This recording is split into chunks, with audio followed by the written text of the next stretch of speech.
అంటే రెండవ స్థానం విద్యాస్థానం.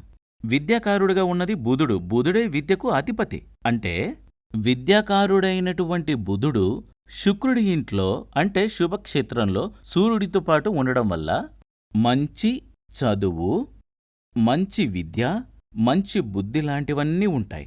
కానీ రెండో స్థానంలో రాహు ఉండడం వల్ల, దానిమీద శని దృష్టి ఉండడం వల్ల అది యూజ్ కానే కాదు. మరి లక్షల రూపాయలు పోసి కదా చదివించారు. ఫారిన్ కంట్రీకి వెళ్ళి యూకేకి వెళ్ళి చదవాలంటే చాలా ఖర్చవుతుంది కదా. మరి అంత ఖర్చు చేసి చదివించింది దాంతో యూస్ లేదు.